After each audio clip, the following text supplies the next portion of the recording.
రాష్ట్రంలో డ్రగ్స్ నియంత్రణపై ప్రభుత్వానికి చిత్తశుద్ధి లేదన్నారు బీజేపీ నేతలు. ఫామ్ హౌస్లు, బార్లు, పబ్ల నుంచి చివరికి స్కూళ్ల వరకు డ్రగ్స్ కల్చర్ వెళ్లిందన్నారు. ఫోన్ ట్యాపింగ్లో ఏం జరిగిందో డ్రగ్స్ కేసులోనూ అదే జరుగుతుందన్నారు నేతలు.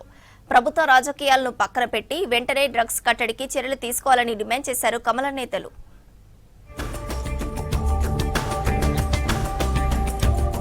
తెలంగాణలో డ్రగ్స్ నిర్మూలిస్తామని సీఎం రేవంత్ చెప్పినవన్నీ ఉత్తమాటలే అన్నారు బీజేపీ రాష్ట్ర అధ్యక్షుడు Ramachandra Rao. Pilot Rohit Reddy farm house కు డ్రగ్స్ ఎలా వచ్చాయని ప్రశ్నించారు. బీఆర్ఎస్ నాయకులే డ్రగ్స్ పార్టీలో పాల్గొనడం బాధాకరమన్నారు. స్కూలు పిల్లలకు కూడా డ్రగ్స్ సరఫరా అవుతోందని ఆరోపించారు. డ్రగ్స్ పార్టీ వ్యవహారంలో సిట్ వల్ల ఒరిగిందేమీ లేదన్నారు. ఫోన్ ట్యాపింగ్ వ్యవహారంలో ఏది జరిగిందో ఇక్కడ అదే జరుగుతుందన్నారు. నల్గొండ జిల్లాలో పర్యటించారు రామచంద్రరావు.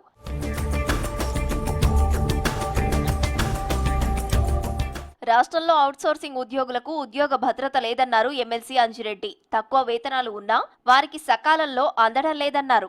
వెంటనే రాష్ట్ర ప్రభుత్వం వారికి కార్పొరేషన్ ఏర్పాటు చేయాలన్నారు. హిల్ట్ పాలసీపై ప్రభుత్వం సరైన విధానంతో ముందుకు పోవడం లేదన్నారు అంజిరెడ్డి. గవర్నమెంట్ అవుట్సోర్సింగ్ ఏదైతే పెట్టిందో దాంట్లో వీళ్ళు ఇచ్చే జీతం 21,500, వాళ్ళ చేతికి వచ్చేది 13,800 వస్తా ఉన్నాయి. ఈ అవుట్సోర్సింగ్ ఎంప్లాయీస్ ఎవరైతే ఉన్నారో దీన్ని కార్పొరేషన్ చేయాలని భారతీయ జనతా పార్టీ తరఫున డిమాండ్ చేస్తున్నాం. రాజకీయాలు పక్కన పెట్టి తెలంగాణలో డ్రగ్స్ కల్చర్ ను అరికట్టాలని డిమాండ్ చేశారు ఎమ్మెల్సీ మల్కా కొమరయ్య.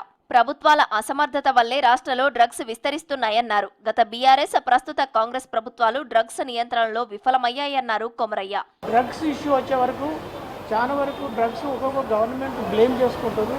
దాని బదులు సెంట్రల్ గవర్నమెంట్కి వచ్చిన 50 crores బడ్జెట్ వచ్చింది. ఆ బడ్జెట్ కూడా యూటిలైజ్ చేయట్లేదు. తర్వాత యూత్ అందరూ కూడా డ్రగ్స్కి అలవాటైపోయారు. కాబట్టి మన సొసైటీ బాగా కావాలంటే ఈ డ్రగ్స్ను కంట్రోల్ చేయడం చాలా ఇంపార్టెంట్.